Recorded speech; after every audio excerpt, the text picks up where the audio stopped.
Kenapa ini terjadi? Yang pertama, Allah ciptakan manusia dengan 5 indera yang vital. Ada pendengaran, ada penglihatan, ada peraba, perasa, dan pengucapan. Dan mulut lisan kita ini termasuk salah satu alat vital yang paling sering digunakan manusia dibandingkan dengan organ lain. Berbicara kita ini memang kalau kita ukur-ukur, kita hitung-hitung, menggunakan lisan kita atau penggunaan mulut kita untuk berbicara, kadang-kadang frekuensinya melebihi organ tubuh yang lain. Contoh, kita mendengar sesuatu sekejap, tetangga kita pindahan atau tetangga kita beli misalnya kendaraan, dengar. Ketika dengar cuma tetangga beli kendaraan, mulut kita akhirnya ngomongnya panjang, cerita ke orang. Dengarnya sekali, ngomongnya sering. Bang, kemarin saya ngeliat si Anu fulan beli mobil, udah sekali ngomong. Ntar kemudian ketemu orang ngomong lagi, nggak pakai lama ketemu orang ngomong lagi. Dengarnya sekali, ngomongnya berkali-kali. Itu mulut. Tetapi yang menjadi perhatian kita adalah bukan berbicara tidak boleh, bicara adalah boleh. Yang tidak boleh adalah berbicara yang tidak ada manfaatnya, baik urusan agama maupun urusan dunia. Apa yang menarik dari statement atau pernyataan dari Imam Ibrahim An-Nakha'i ini? Mari kita tarik ke era kita hari ini. Betapa manusia hari ini sudah mulai latah bicara, dikit-dikit ngomong, dikit-dikit bicara, dikit-dikit ngomong. Di era digital saat ini, kalau kita buka misalnya di grup WA, Facebook, dan medsos yang lainnya, orang semuanya pinter bicara. Bukan ahli politik, bicara politik. Nggak ngerti agama, ceramah agama. Nggak ngerti hukum, bicara soal pidana dan kriminalitas. Dan ini kemudian diperuncing dengan yang namanya berita hoax atau berita bohong, isu, dan seterusnya, yang diolah sedemikian rupa melalui medsos, media komunikasi, dan informasi. Tanpa kita saring, kita telan mentah-mentah, kemudian kita latah untuk kemudian berkomentar yang bukan kompetensi kita. Contoh yang sederhana, dari mana itu menyebabkan kerusakan? Begitu banyak di medsos, grup misalnya WA dan Facebook, teman dengan teman menjadi bertikai berantem gara-gara saling membahas sesuatu yang bukan ahlinya. Fulan ngomong ini padahal bukan ahlinya, satu nimpalin ngomong ini bukan ahlinya. Akhirnya karena nggak sepakat di pembicaraannya, berardu argumen, berbeda pendapat, saling ngotot, pengen menang sendiri, pengen benar sendiri, akhirnya clash. Lo mah nggak belajar lagi dah, belum pantas, ente masuk tahu lah. Teman dengan teman akhirnya menjadi bertikai, berseteru, berantem, hanya karena dia mengumbar perkataan, pendapat yang bukan kapasitasnya. Makanya saya heran kalau ada tetangga dengan tetangga berantem gara-gara beda pendapat. Dibilang tetangga berantem, dilihat berantem, ya tetangga. Dikata temen tapi dia berantem, dilihatin berantem tapi temen. Ini kan aneh. Yang awalnya dari lisan. Hakul yakin kalau lisan dipakai untuk sesuatu yang perkataan yang memiliki nilai kebaikan, tidak akan ada yang tersakiti, tidak ada yang kemudian merasa dizalimi. Tetapi kalau lisan digunakan berbicara sesuatu yang tidak ada manfaatnya, apalagi cenderung memiliki nilai-nilai yang negatif, menghujat orang, menghina orang, mengecam orang, apalagi memfitnah orang, maka ucapan ini bukan lagi tidak bermanfaat, tapi dia menghasilkan madarat. Padahal baginda Rasulullah sallallahu alaihi wasallam sudah menggariskan untuk kita bagaimana cara menggunakan lisan yang baik, cara berbicara yang baik, cara mengungkapkan kata-kata yang baik, agar tidak menimbulkan persoalan baik untuk kita maupun orang lain. Yang pertama, min husni islamil mar'i tarkuhu ma la ya'ni. Itu kaidah. Di antara kebaikan seorang muslim adalah ketika dia mau meninggalkan yang bukan urusannya, meninggalkan sesuatu yang tidak ada manfaat baginya, termasuk berbicara. Bicara itu kalau ngomong gak ada manfaatnya nggak usah. Kenapa? Karena baginda Rasulullah sallallahu alaihi wasallam di dalam sebuah hadisnya sudah memberikan batasan cara kita berbicara. Man kana yu'minu billahi wal yaumil akhir falyaqul khaira aw liyasmut. Man kana, barang siapa yu'min, beriman, billahi, kepada Allah, wal yaumil akhir, dan kepada akhirat atau hari akhir, falyaqul khaira, maka hendaknya dia mengucapkan dengan ucapan-ucapan yang baik. Jadi salah satu indikator tanda-tanda orang mukmin sejati adalah orang mukmin yang kalau berbicara nilainya baik, ucapannya baik. Falyaqul khaira. Ketika tidak sanggup berbicara baik, maka kata Rasulullah, auliyasmut, atau lebih baik diam. Ini orang ngomong baik nggak bisa, ngomong buruk kenceng terus, nggak bisa ngerem. Hari ini kita lihat banyak orang berbicara tentang kebenaran, jadi suatu hal yang benar dibicarakan. Berbicara benar mudah, tapi melakukan hal benar itu yang sulit. Berbicara hal-hal yang baik juga gampang, tapi melakukan hal yang baik itu yang sulit. Maka hari ini kita lihat zaman akhir, zaman era kemajuan teknologi dan informasi, orang sudah mulai latah berbicara, apa aja diomongin. Nah, saya punya sebuah cerita yang unik. Ketika saya mau ngajar ke kampus, kebetulan saya naik angkot dari Citayam, naik angkot dari Bojong Pondok Terong mau menuju ke arah terminal Depok Margonda. Di sebelah saya, mohon maaf ini, ada dua ibu-ibu ini judulnya, dari pasar ceritanya. Yang satu nanya, "Pok, beli apaan, Pok?" "Ini tadi beli kaos kaki." "Berapaan tuh, Pok?" "500. "Warnanya?" "Ada pink atu, biru atu." "Lempok beli apaan?" "Saya beli sayur." "Apalagi sayurnya?" "Sebutin atu-atu." Saya pikir sudah itu, nanya doang. Diterusin, "Emang apa milih yang biru, Pok?" Habis tetangga saya kemarin anaknya beli biru, cakep banget. Yang unik adalah dari awal sampai dari Citayam sampai kemudian sampai ke GDC itu orang ngomongin kaos kaki,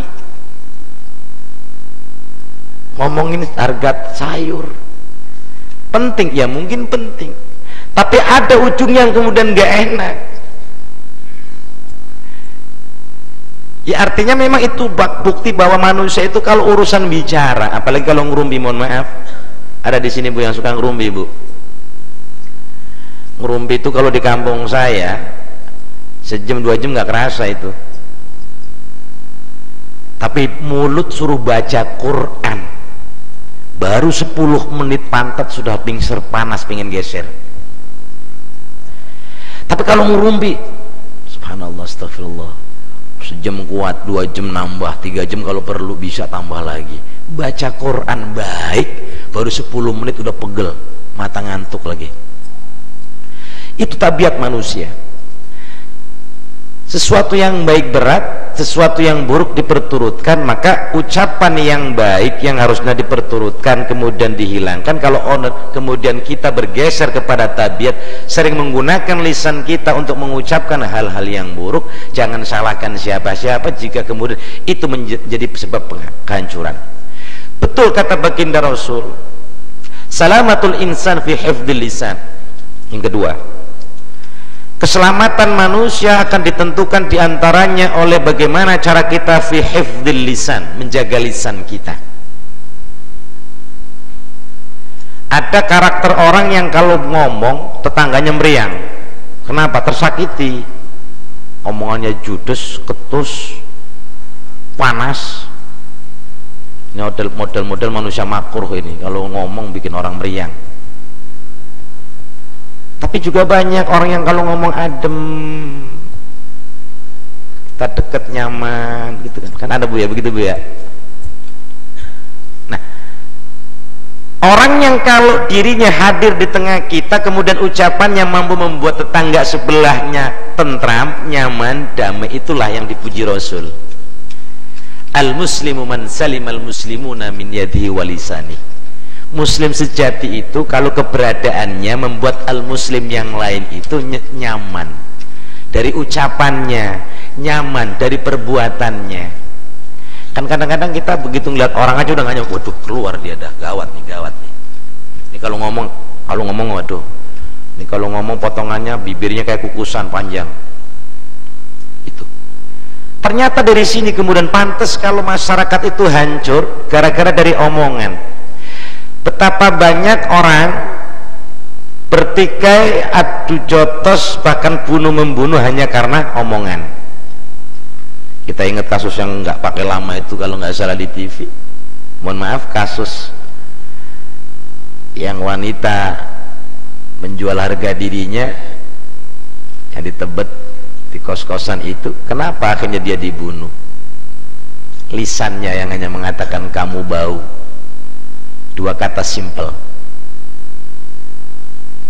Lantas bagaimana kalau orang kemudian dengan kalimat yang tajam dia berkata-kata dan panjang? Landasan ketiga, bagaimana kita menggunakan lisan yang baik agar kita selamat. Al-Quran sudah menggariskan kepada kita. Ada 7 ucapan yang seharusnya diikuti oleh kita agar ucapan kita membuat keselamatan bagi diri kita. Jadi cara berbicara, gaya berbicara kita yang punya nilai baik, jauh dari kemadaratan. Al-Quran sudah menggariskan ada 7 jenis karakteristik atau tipe-tipe ucapan yang harus kita ikuti. Ada 7 macam ucapan yang harus kita ikuti menurut tuntunan Allah. Yang pertama adalah qaulan ma'rufan. Itu ada di beberapa ayat di dalam Al-Quran. Waliyaqulu qaulan ma'rufa. Hendaklah berbicara dengan pembicaraan yang ma'ruf, yang nilainya baik. Yang kedua, qaulan sadida. Bicaralah dengan ucapan-ucapan yang tepat. Kalau udah kena tepat sasaran nggak usah dipanjang-panjangin. Kadang-kadang orang sudah tadinya asik gara-gara dipanjangin jadi sewot. Sadida. Yang ketiga, qaulan layyina, ucapan yang lembut. Nah, ini penting. Ada orang yang kalau dengan orang lain lembut, atau sama bininya galak, ada model begitu. Atau sebaliknya, ada sama anak sendiri galak, sama anak orang baik, ada begitu, dan seterusnya. Yang ketiga, qaulan ghalidha, ucapan yang berat bobotnya. Qaulan thaqila, ngomong bukan asal ngomong. Sebab anak TK kecil juga pintar ngomong sekarang Bu ya. Anak 2 tahun tuh kalau ngomong panjang udah pintar banget. Lah kalau orang tua ngomong ketimbang ngomong aja, itu apa bedanya dengan anak kecil? Ngomong tanpa makna, tanpa bobot, tanpa nilai. Kita orang yang sudah akil balik, sudah mengkaji ilmu dari berbagai cara, maka omongan kita juga harus berbobot untuk menunjukkan tingkat kedewasaan kita. Ada lagi kemudian qaulan azima, ucapan yang mulia, atau di ayat lain disebutkan qaulan karima, ucapan yang berisi tentang kemuliaan-kemuliaan, bukan ngomongin orang, ghibah, namimah. Karakter manusia disuruh baik. Kok ngaji di taklim itu berapa lama sih? Dibandingkan orang nonton sinetron pasti panjangan sinetron. Kadang-kadang taklim kalau di kampung saya itu, Bu, jarang yang jamaahnya penuh, jarang. Balik kalau hujan kayak tadi gerimis itu udah habis sudah. Balik kalau hujannya hujan geledek, udah tinggal 2-3. Saya pernah ngajar taklim, jamaahnya 8, karena hujan pada telat datangnya, Pak. Jadi santri saya udah halo-halo dari sore jam 8, kagak ada yang datang, emang hujan gede. Giliran udah jam 9 lihat baru pada datang, yang datang 8. Udah kemalaman, yang datang 8, yang ngantuk 5.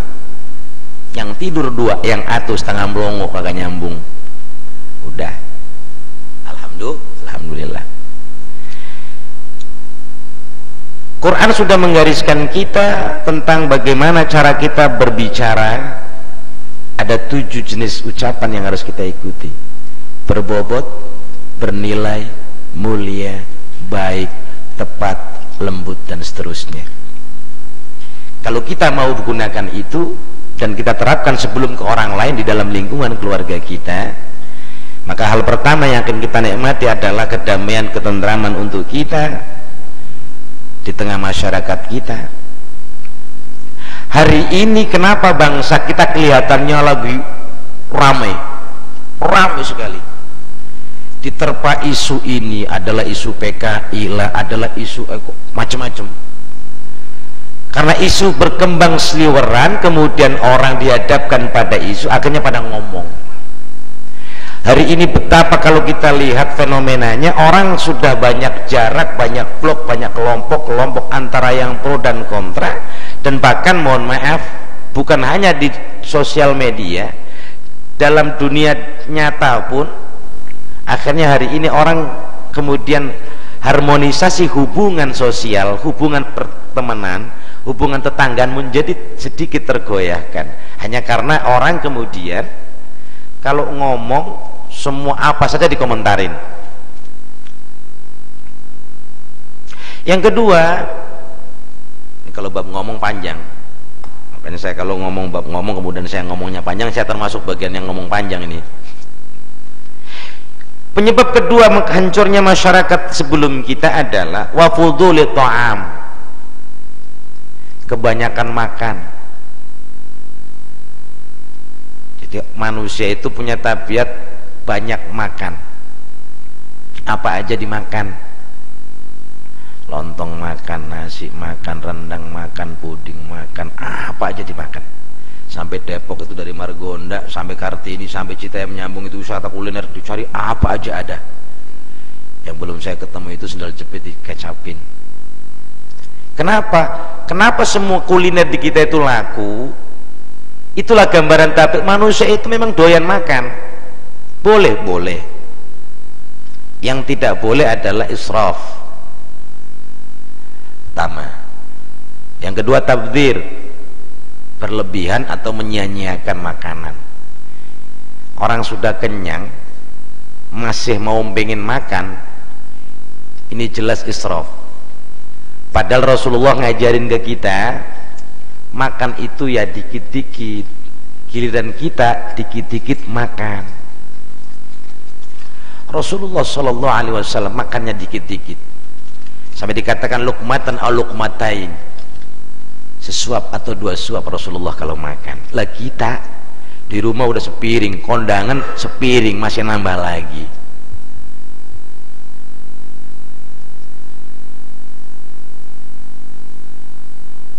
Ternyata banyak makan ini menyebabkan hancur. Dari mana teorinya?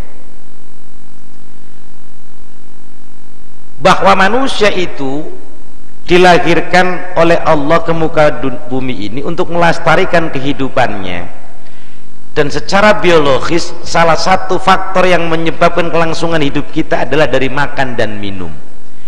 Sehingga kemudian ada tabiat manusia seakan-akan hidup ini untuk makan dan untuk minum.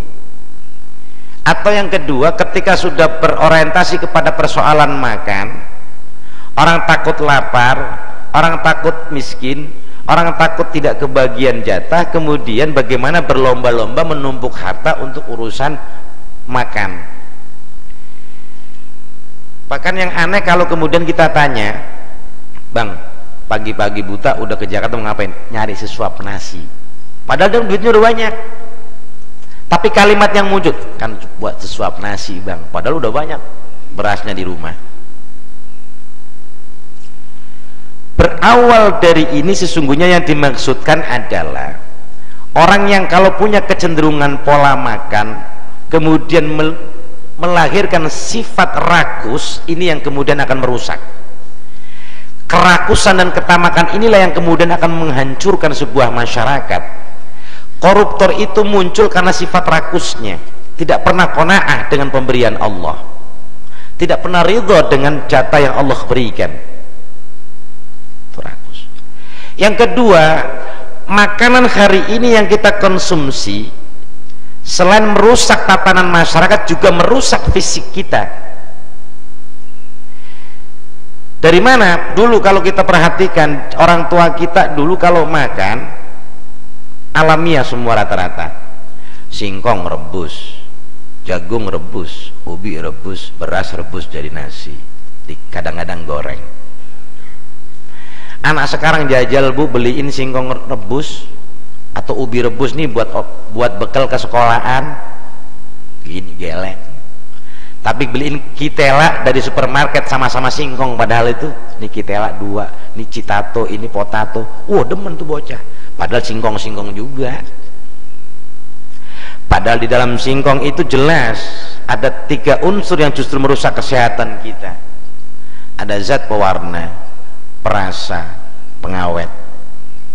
Ini yang menyebabkan hancurnya tubuh kita secara fisik. Makanya orang sekarang gampang sakit, rentan, imunitasnya rendah. Penyakitnya juga macam-macam, aneh-aneh.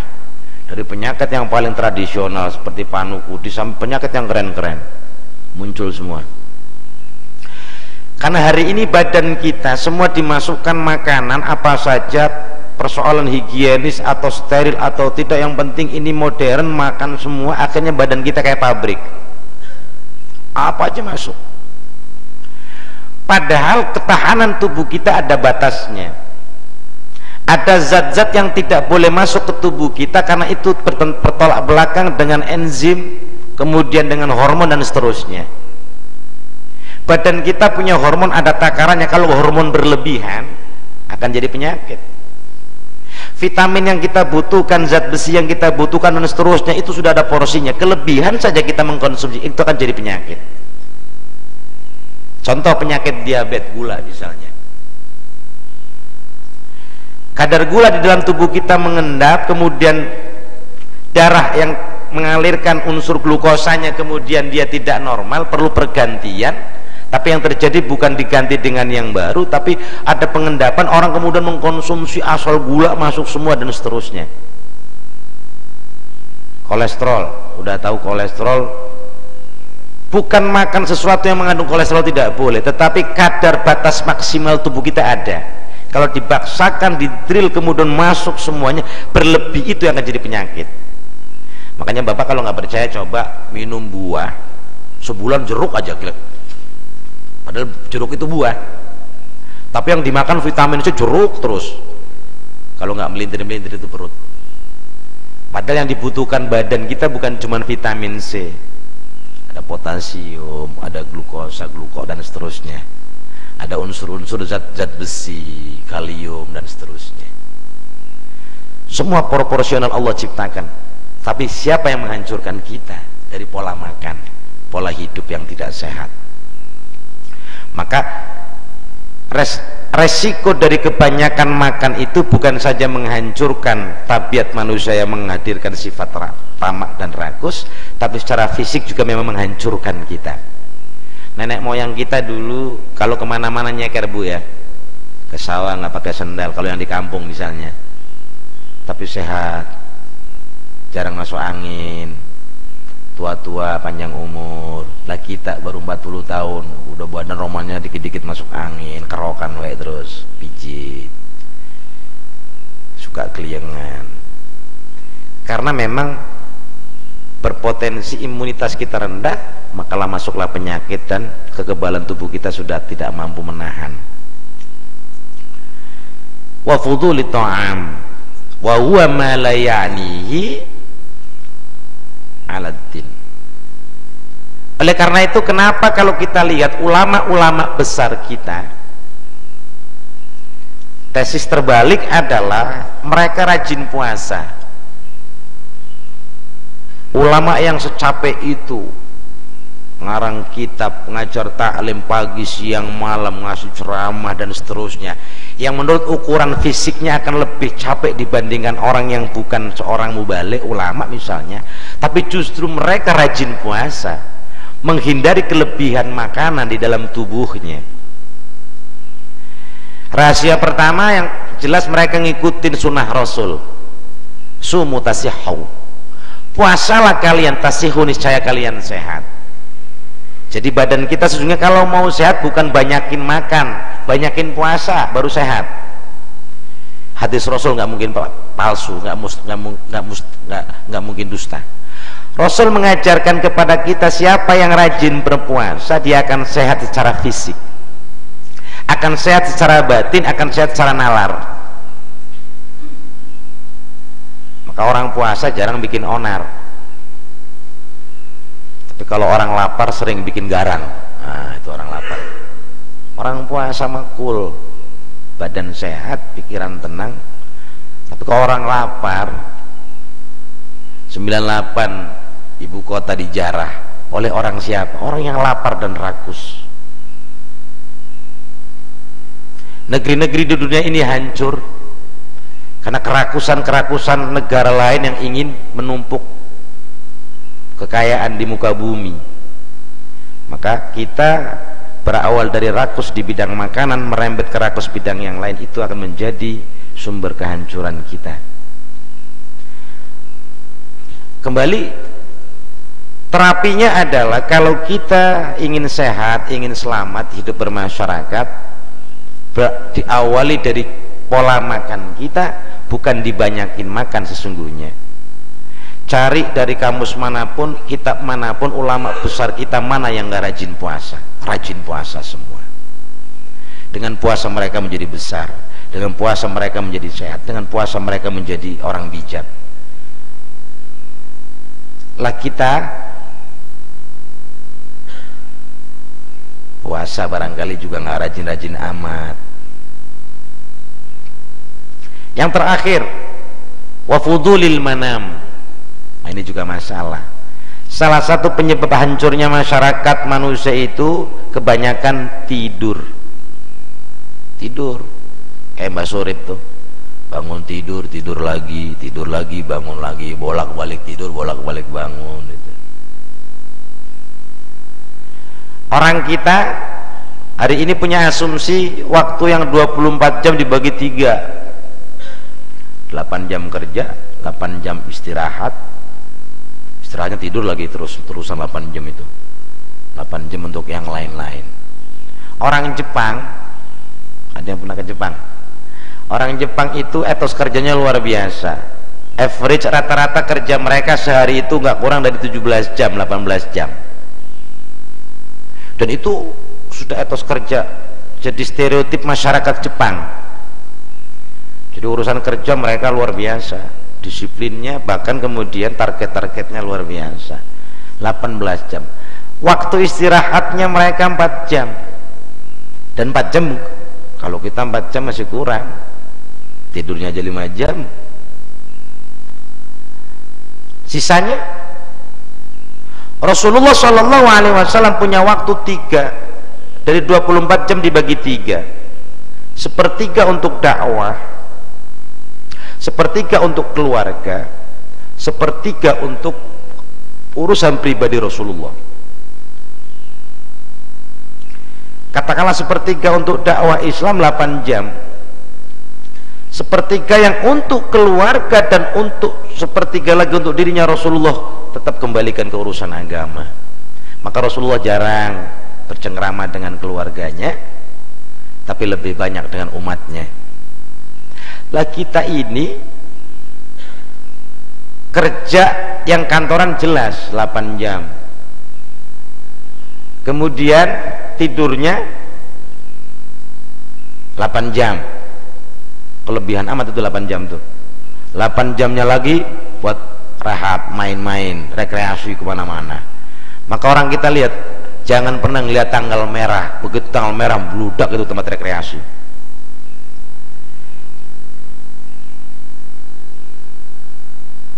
Ternyata ajaran banyak tidur tidak pernah dibenarkan di dalam Islam.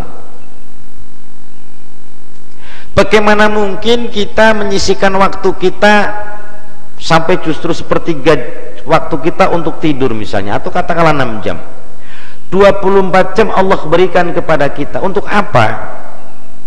Surah Ad-Dariyat mengatakan, wa ma khalaqtul jinna wal insa illa liya'budun. Enggak aku ciptakan jin dan manusia kecuali untuk menyembahku. Bisakah kita tidur sambil ibadah? Kita banyak 8 jam muamalah kepada manusia, di kantor, di pasar, di tempat kerja, di tempat bisnis kita 8 jam. Luar biasa kita bermuamalah dengan orang. Pertanyaannya, mana waktu kita untuk ibadah kepada Allah? Sholat saja dalam sehari semalam kita hanya punya 5 waktu. Berapa lama sih sekali waktu kita sholat? Ada satu sholat 1 jam? Nggak nyampe. Alokasi waktu sholat per waktu kita rata-rata kita ambil 5-10 menit, seperempat jam lah. Kalau 15 menit kali 5 saja baru 75 menit, sejam seperempat. Masih jauh dari urusan keduniaan kita. Terus lantas dari mana pembenarannya? Kemudian sudah kerja 8 jam baru sholat sejam seperempat, kemudian kita katakan udah selebihnya istirahat dan tidur. Berarti hidup kita di dunia untuk kerja dan tidur, ibadah nomor sekian. Padahal orientasinya Allah ciptakan kita di dunia ini adalah seharusnya semuanya kita alokasikan untuk ibadah. Maka karena itu caranya adalah kalau kita bermuamalah urusan niat kerja, niatkanlah untuk ibadah. Yang kedua, kalaupun kita istirahat mau tidur, niatkanlah tidur kita mudah-mudahan dengan tidur nggak banyak memfitnah orang. Jatuh ibadah tuh tidur kita. Tapi kalau tidur udah 4 jam, begitu ngelihat matahari belum terbenam tidur lagi, baru bangun masih ngantuk tidur lagi, nggak ada niat apa-apa dan tidak ada uzur apa-apa, praktis tidur kita urusan nafsu kita. Maka itu yang akan dipertanyakan oleh Allah, mana waktu yang kuberikan kepadamu, mana engkau gunakan untuk ibadah kepadaku. Oleh karena itu, kenapa orang yang tidur terlalu lama di zaman dulu akan menjadi pertama menyebabkan kerusakan, hancurnya masyarakat, karena praktis dalam ukuran keduniaan tertidur lama itu berarti mengurangi tingkat produktivitas. Untung di Indonesia negaranya kaya raya, orang tidur aja masih menghasilkan. Kebunnya 2 hektar, tidur juga ada hasilnya. Wa huwa ma la yanfa'u fiddin. Jadi sekali lagi bahwa menurut Imam Ibrahim An-Nakhai, tidur yang akan menghancurkan kita umat Islam adalah tidur yang kita pakai, yang kita buat tidur itu adalah yang memang tidak ada manfaatnya untuk agama kita. Para sahabat dulu memanfaatkan tidur, tidurnya saja sudah diniatkan ancang-ancang ibadah. Contoh, ketika Ramadan, setiap sahabat itu biasanya mulai ba'da isya, bahkan ada yang ba'da maghrib sudah niat tidur. Tapi luar biasa, sebagian sahabat, saya mau tidur ba'da maghrib karena nanti saya malam mau tahajud biar panjang. Biasanya kalau tidur awal tengah malam bisa bangun. Ada juga yang yakin bahwa bisa bangun malam walaupun tanpa tidur awal. Yang jelas para sahabat itu mengajarkan kepada kita, mau tidur saja niatnya jauh untuk ibadah. Nah, kalau orang kita buka tidur sore, ngapain bang, ntar jam 3 ada bola Barcelona sama Madrid, ya tidurnya saja niatnya sudah lain. Maka tidur model begini yang gak ada manfaat untuk urusan agama, itu yang akan menjadi kehancuran kita. Kesimpulannya adalah 3 faktor utama ini kalau dulu menjadi sebab hancurnya masyarakat sebelum kita, maka bukan mustahil hari ini sebab yang sama akan menjadi penyebab hancurnya kita kalau itu terjadi. Kalau ada tren masyarakat hari ini banyak ngomong, apa aja diomongin, nggak ketemu orang diajak ngomong, nggak ketemu kawan ngomong, gatel cari biar ngomong, ini tanda-tanda siap-siap hancur. Yang kedua, banyak makan, apa baik dimakan, mau higienis mau nggak higienis, mau halal mau haram, apalagi kalau makannya halal haram nggak pernah dipikirin. Gimana mau bener orang manusia sekarang, Pak? Dikasih makanan sehat, beras ada, ketela ada, yang dimakan hotdog, anjing panas dimakan. Kelakuannya ya kelakuan ya mirip-mirip lah.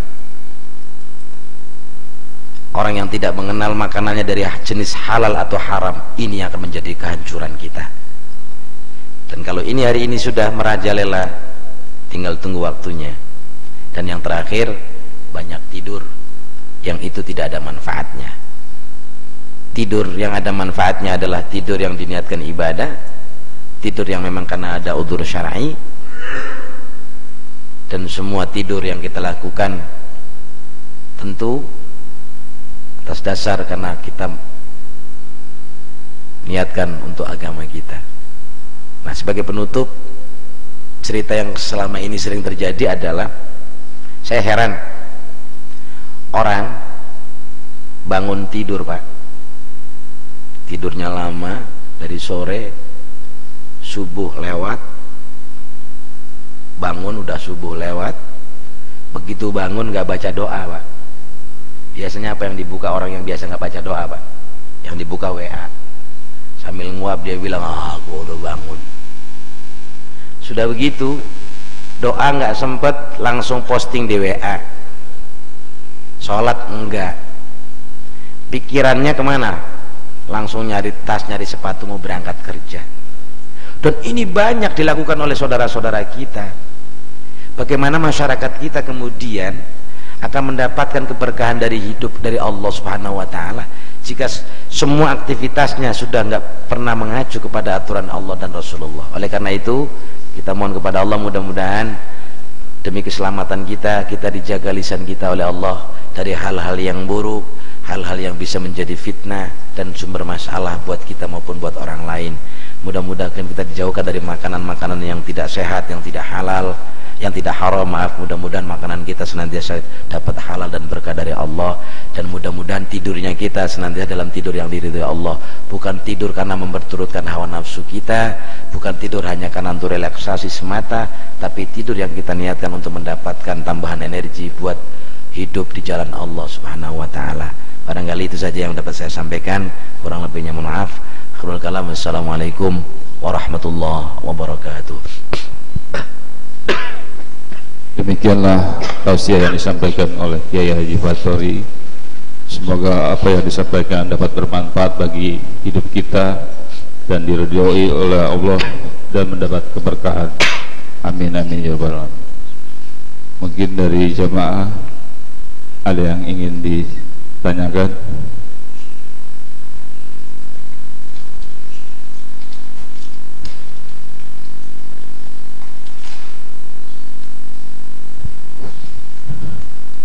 Assalamualaikum warahmatullahi wabarakatuh. Waalaikumsalam warahmatullahi wabarakatuh.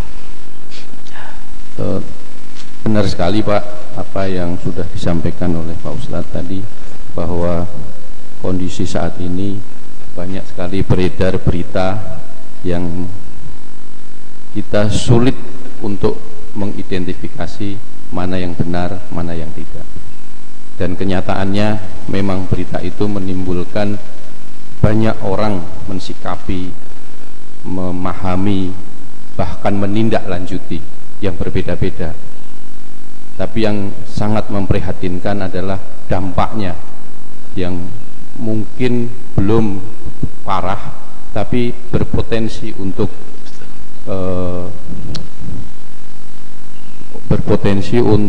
mengganggu kerukunan, baik itu kerukunan umat seagama maupun kerukunan umat antar agama. Kami mohon nasihat dari Ustadz kepada pribadi-pribadi kami masing-masing ini, bagaimana kita mencikapi kondisi saat ini agar tidak paling tidak pribadi-pribadi kami kalau bersikap yang benar, kontribusi masing-masing pribadi ini bisa menjaga kerukunan baik sesama umat beragama maupun antar umat beragama. Kalau masing-masing pribadi ini memikirkan pribadinya sendiri-sendiri, sikap yang baik, saya yakin akan kebaikan juga untuk masyarakat. Kami mohon nasihat untuk pribadi kami masing-masing. Terima kasih. Assalamualaikum warahmatullahi wabarakatuh. Waalaikumsalam warahmatullahi wabarakatuh. Di dalam Al-Quranul Karim Allah sudah katakan, idza ja'akum fasiqun binaba'in fatabayyanu. Konteksnya adalah kalau ada orang fasik yang datang kepadamu membawa berita. Fasik itu artinya orang yang kredibilitasnya masih dipertanyakan, sehingga berita yang dibawa pun harus dipertanyakan. Kalau bahasa kita harus diklarifikasi, dikonfirmasikan. Kalau dulu konteksnya orang datang person per person. Kalau hari ini berita itu datang lewat SMS, lewat berita hoax, lewat kemudian WA, medsos. Substansinya sama, ada berita datang. Maka Al-Quran menganjurkan jangan terima mentah-mentah. Apalagi ini dunianya, misalnya dunia sedang banyak isu yang berkembang. Lantas bagaimana kita kemudian konfirmasi tabayun kepada siapa? Sumbernya saja kita nggak jelas. Nah, justru karena ketidakjelasan itu kuncinya. Lah kalau nggak jelas ngapain diikutin? Tahan diri kita, takut salah jangan diikutin. Sebab hal berita benar saja perlu dikrosek, apalagi berita yang tidak benar yang sifatnya isu dan fitnah.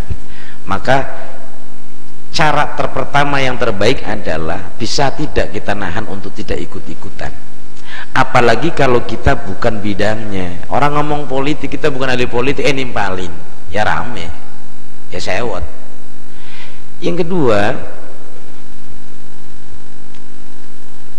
min husnil islami mar'u tarkuhul malaya'aniki. Itu jelas, sesuatu kalau bukan bidang kita jangan pernah kita ikuti, itu saja pegang, insya Allah selamat. Tidak selamatnya kita itu kan kadang-kadang kita intervensi urusan yang bukan urusan kita, gak ada urusan sama kita tapi ikut-ikutan, imbasnya pasti kena. Tapi kalau kita posisikan diri pada posisi yang proporsional, insya Allah enggak. Yang ketiga, ketika pun terjadi misalnya disharmoni di antara kita gara-gara berita yang gak jelas, antar tetangga kita kemudian tidak akur, antar teman tidak akur, ngerembet ke kita, yang jelas bisa enggak kita mengamalkan surah Al-Asr, wa tawassaw bil haqqi wa tawassaw bis sabr. Ingatkan saja tentang hal yang benar. Jadi ingatkan saja tentang cara bersabar. Sabar dalam mensikapi sesuatu itu jangan buru-buru, jangan gerusa-gerusu, ada berita langsung pengen respon. Sabar saja sampai kejelasannya muncul. Kemudian orang hari ini kenapa muncul saling ego, Pak? Orang diskusi sekarang itu senengnya mempertahankan pendapatnya, argumennya, seakan-akan dia yang paling benar, kemudian yang lain dianggap salah. Pokoknya kudu pendapat saya, you mau ngomong apa juga saya, udah selesai, nggak akan ketemu ini. Jangan harap kalau ini ketemu kemudian salaman, dan pasti sulit. Salaman tangannya, hatinya pasti masih menyisakan sesuatu. Padahal Quran mengatakan fabasyir ibadil ladzi yastami'una al-qawla fayattabi'una ahsana. Fabasyir, maka kasih kabar gembira Muhammad kepada hamba-hambaku. Siapa hamba yang mereka yang akan dapat kabar gembira? Alladzina yastami'una al-qaul, yakni orang-orang yang mau mendengarkan ucapan orang lain, siapapun orangnya, anak kecil lah, orang tua lah, orang dekat, orang jauh. Orang lain masih kita dengarkan, tidak kita vonis, tidak kita langsung potong, tapi dengarkan. Mau ngomong apa silakan. Tetapi kemudian filternya di kita, fayattabi'una ahsana. Tapi orang yang mau mendengarkan orang lain dari manapun, tapi kemudian dia mengambil yang terbaik dari ucapan-ucapan yang seliweran itu, yang baik-baik saja. Tidak semua diambil, tapi yang baik saja. Jadi mendengarkan boleh, semuanya juga boleh, tapi kemudian filternya di kita, kata Al-Quran, ambil yang terbaik. Kalau ini kita mampu, kata Allah, fabashir, ini yang beruntung orang ini, mau dengerin. Kan sekarang orang kadang-kadang nggak mau dengerin tapi maunya didengerin. Orang ngomong sepotong kita potong, kita ngomong nggak boleh dipotong. Kita salah disalahkan, kita marah, nggak boleh kita salah. Nah, potensi-potensi ini hari ini sudah merebak di mana-mana. Sumbernya karena sifat egoisme dan individualisme orang, pengen menang sendiri, nggak mau ngalah. Padahal Quran mengajarkan jangan mau menang sendiri, istami', dengerin orang ngomong. Belum tentu itu salah, bahkan belum tentu kita yang dengerin juga ngerti. Sama dengan hari ini, saya ngomong bukan berarti saya lebih ngerti atau lebih benar, bukan.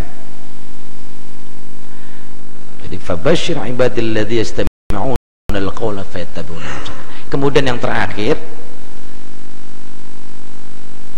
kuncinya adalah memang di dalam mencikapi persoalan-persoalan yang menimbulkan berpotensi konflik, disharmoni di antara kita, jangan pernah menjadi bagian dari kompor,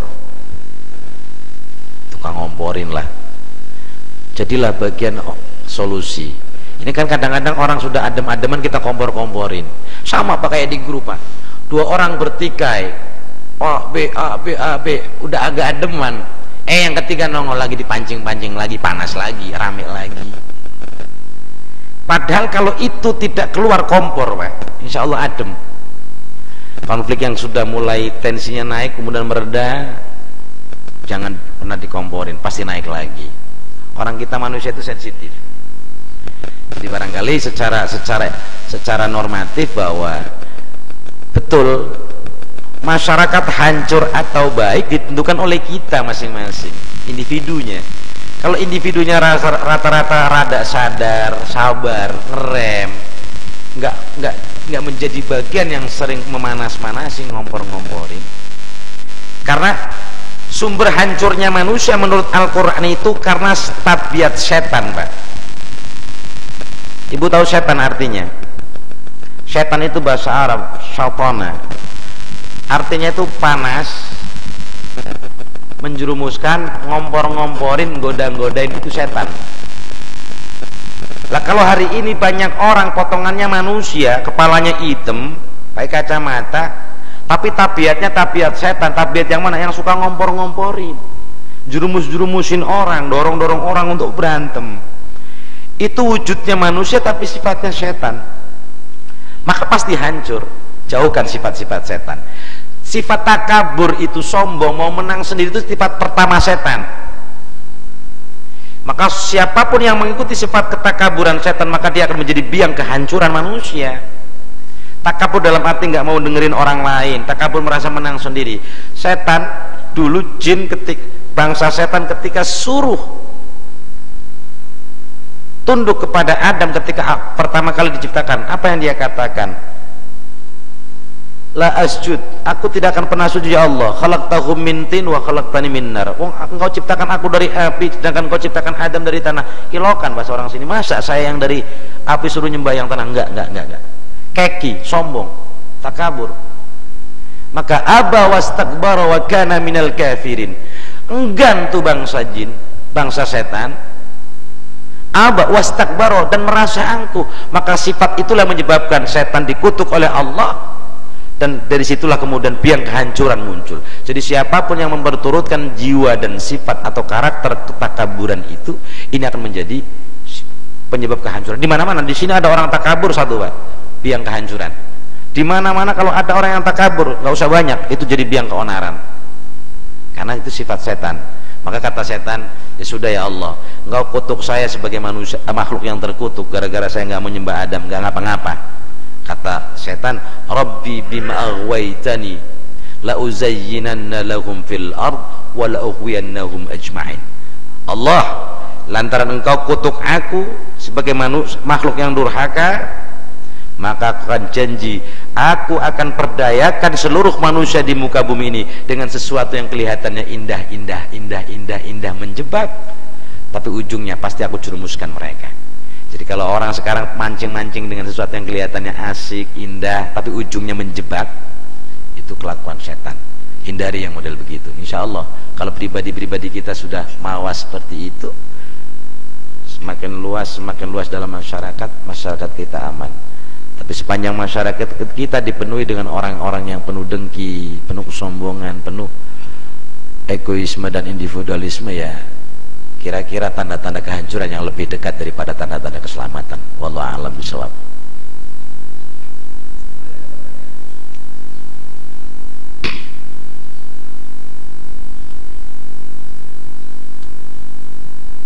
Assalamualaikum warahmatullahi wabarakatuh.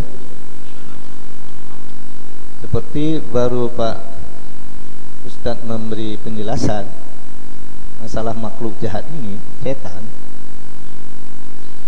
Di dalam Al-Quran kami itu banyak menyebut-nyebut kata yang Maha Kuasa ini. Contohnya di Yasin 60. Wahai Bani Adam, sungguhnya kami perintahkan kepada kalian untuk tidak menyembah setan itu, karena setan itu adalah musuh yang nyata kepada kalian. Maksud yang Maha Kuasa di sini menyembah setan itu bagaimana? Satu. Kedua, apa setan itu yang Maha Kuasa itu menaruh di dalam tubuh setiap manusia? Tidak. Tiga, kapan makhluk jahat ini ditaruh oleh yang Maha Kuasa dalam tubuh manusia itu? Empat, apa makhluk jahat ini bisa masuk keluar dalam tubuh manusia? Ini khusus setan yang dikutuk. Jadi ada 4 pertanyaan, mohon bisa dijawab atau tidak. Terima kasih. Assalamualaikum warahmatullahi wabarakatuh. Waalaikumsalam warahmatullahi wabarakatuh. Ya bani Adam alla ta'budu syaitan innahu lakum aduwwum mubin. Yasin 60. Wahai Bani Adam, anak keturunan Adam, jangan pernah sekali-kali engkau menyembah setan. Innahu lakum aduwwum mubin, karena setan itu nyata musuh bagimu. Pertanyaannya adalah, apa yang dimaksud dengan menyembah setan? Menyembah di dalam terminologi bahasa Arab itu abada ya'budu ibadah, tunduk, ngikut, nurut, ngekor dan seterusnya. Itu namanya penghambaan diri. Dalam bahasa kita maka keluar kalimat abdi, abdun, budak. Maka dalam bahasa yang lebih kasar adalah manusia yang mempertuhankan setan adalah manusia yang mau diperbudak setan. Satu. Tanda-tandanya banyak. Dukun-dukun yang bersekutu dengan setan nyata itu diperbudak setan. Tukang sihir yang bekerja sama dengan jin diperbudak jin nyata. Salah satu. Maka masuknya wilayah kemusyrikan. Yang kedua, sesungguhnya dulu itu makhluk Allah yang pertama kali diciptakan itu kan malaikat, yang kedua bangsa jin, kita bontot manusia yang ketiga. Lah setan itu dari unsur jin. Maka di dalam surah Ar-Rahman dikatakan wa khuliqal jannu mim marij min nar. Jin itu diciptakan dari bara api neraka. Lah setan ini adalah unsur jin yang itulah apinya. Jadi setan ini dianggap durhaka, kasusnya mulai ketika terjadi kedurhakaan, pembanggangan terhadap Allah ketika disuruh sujud kepada Adam nggak mau. Inilah awal mula setan yang dari bangsa jin ini dianggap sebagai makhluk yang durhaka. Nah pertanyaannya, ketika dianggap durhaka kemudian setan mendeklarasikan diri akan menggoda manusia sampai kiamat, bagaimana caranya? Praktis ini adalah berbicara soal ilmu gaib, ilmu persetanan yang jelas. Antara jin, setan dan manusia, jin atau setan dalam satu klaster dan manusia dalam klaster yang lain, dua alam yang berbeda, tidak akan pernah disatukan oleh Allah. Mungkin arah pertanyaannya bagaimana lantas terjadi orang kesurupan, kesetanan dan seterusnya. Ada dua makna. Ketika orang kesetanan, tidak lantas setan masuk ke orang. Orang dianggap perilakunya orang tapi kelakuannya setan, artinya kelakuannya yang kayak setan. Orang membunuh orang, mutilasi orang, ini kan potongannya orang, tapi kelakuannya setan. Bukan setannya ada di orang, tetapi sifat setan itu yang kemudian diikuti oleh orang ini. Ini makanya, kesetanan tuh orang, tuh kesetanan tuh. Orang lagi marah, mata mendelip, mata merah, kesetanan, jangan-jangan. Karena itu memang sifat setan, jadi yang dituding selalu setan. Kedua, bukan yang itu misalnya Pak Ustadz, ada orang katanya cerita kesurupan. Apakah kemudian misalnya, apakah berarti setan masuk? Tidak. Ruh manusia diciptakan oleh Allah ketika bersatu dengan jasadnya, sudah, itu ada batasnya. Kita masuk ke alamul syahadah, alam nyata. Sedangkan jin dan setan itu alamul ghaib, ada wilayahnya. Nah, yang dihembuskan oleh setan dan jin, kita ambil surah An-Nas. Alladzi yuwaswisu fi sudurin nasi minal jinnati wan nas. Cara setan menggoda manusia itu yuwaswis, menggoda, mengembuskan godaan-godaan. Kalau bahasa orang sini, bisikan-bisikan kemana? Fi sudurin nas, melalui hati manusia. Pancaran energi gaibnya setan yang sifat punya energi menggoda, menghancurkan, dihembuskan melalui alam bawah sadar manusia yang ada di dalam sudurin nas. Ya. Jadi tidak harus setannya masuk. Kenapa? Kalau menurut logika kemanusiaan kita, luwung jin itu khuliqal jannu mimarji minnar. Jin itu diciptakan dari bara api neraka. Apakah bisa kemudian menyatu dengan jasad rani kita yang sangat lemah ini? Tidak mungkin dalam ukuran teoritis. Sehingga yang paling masuk akal penjelasan Al-Quran, alladzi yuwaswisu fi sudurin nas minal jinnati wan nas. Maka kenapa kemudian endingnya, hasilnya ada setan dari golongan jin dan manusia, minal jinnati wan nas. Jadi ada setan dari golongan jin yang memang asalnya begitu. Dulu setan itu dari golongan jin, suka nggodain manusia. Ternyata ada dua kelompok setan yang kedua dari golongan manusia. Wujudnya manusia, kelakuan yang goda-godain, nyakitin, jerumusin orang, menghancurkan orang. Nah, dua karakter yang sama dilakukan oleh dua makhluk yang berbeda. Satu dari bangsa jin namanya setan, yang kedua dari bangsa manusia, wujudnya manusia tapi kelakuannya setan. Jadi kalau berbicara soal apakah dia masuk, tidak, karena di dalam Al-Quran sendiri secara eksplisit tidak pernah menyebutkan bahwa jin atau setan mengganggu manusia melalui cara penyelusupan jasadi, tetapi melalui cara wasawis, wiswas, gangguan-gangguan, bisikan-bisikan yang kemudian ada di dalam Al-Khannas. Kan ada itu, Fladubirabnas Maliknas min syarril waswasil khannas, dari keburukan bisikan-bisikan Al-Khannas yang tersembunyi, yang terselip, yang samar. Maka ada kemudian contoh bagaimana ada orang punya keahlian hipnotis yang dia ambil dari ilmu sihir. Cara menghipnotis orang lain tidak perlu orang ini masuk ke raga orang lain, cukup tatap mata saya, lihat mata saya mbak, dialirkan pancaran energi hipnotisnya, orang itu kemudian menjadi tidak sadar, gelang pretelin, kalung ambilin, sama seperti itu. Dan itu wilayahnya jin, bukan wilayah manusia. Kalau itu kekuatan jin sesungguhnya. Ada orang bisa karena dia bersekutu dengan jin itu. Loh, kalau bisa udah semua orang saya sirap semua, tak suruh tidur semua, saya pulang.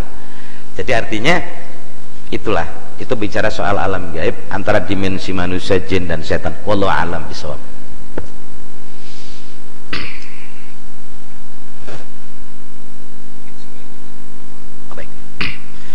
Baik, mari kita akhiri dengan sama-sama berdoa, bermunajat kepada Allah. Mudah-mudahan taklim kita di pagi hari ini mendapatkan tambahan ilmu yang diridhai oleh Allah, bermanfaat buat kita fid dunya wad dunya wal akhirah. Amin ya rabbal alamin. Astaghfirullahaladzim, astaghfirullahaladzim, astaghfirullahaladzim, walakal hamdu ya maulana ya ma'bud. Allahumma salli wa sallim wa barik ala sayyidina Muhammadin wa ala ali sayyidina Muhammad wa sallim radiyallahu tabaraka wa ta'ala sadatina ashabi sayyidina rasulillahi ajma'in walhamdulillahi rabbil alamin hamdan na'imin hamdan syakirin hamdan yuafi ni'ama wa yukafi manzida ya rabbana walakal hamdu kama yanbaghi li jalali wajhikal karim wa 'azimi sultanik. اللهم صل على نور الأنوار وسر الأسرار وترياق الغير ومفتاح باب اليسار سيدنا ومولانا محمد المختار والي الأطهار وأصحاب الأخير عدد نعم الله وأفضاله ففهمنا وفهمناها سليمان وكلا آتينا حكما وعلما وسخرنا مع داود الجبال السبر وطر وكنا فاعلين يا حي يا قيوم يا رب موسى وهارون ويا رب إبراهيم ويا رب موسى ويا رب عيسى ويا رب محمد صلى الله عليه وسلم اللهم ارزقنا العلم والفهم والحكمة والعقل برحمتك يا أرحم الراحمين اللهم انفعنا بما علمتنا وعلمنا ما ينفعنا وارزقنا علوما تنفعنا اللهم اجعل في تعلمنا وفي حياتنا وفي كل عملنا من الناجين اللهم ارزقنا فهم النبيين وحفظ المرسلين وإلهام الملائكة المقربين برحمتك يا أرحم الراحمين اللهم اجعلنا وأهلنا من أهل العلم والخير ولا تجعلنا وإياه من أهل الجهل والضير ربنا تقبل منا إنك أنت السميع العليم فتب علينا إنك أنت التواب الرحيم ربنا آتنا في الدنيا حسنة وفي الآخرة حسنة وقنا عذاب النار وصلى الله على خير خلق سيدنا محمد وعلى آله وصحبه أجمعين بفضل سبحان ربك رب العزة عما يصفون وسلام على المرسلين والحمد لله رب العالمين. آخر الكلام والله الموفق إلى أقوم الطريق والسلام عليكم ورحمة الله وبركاته.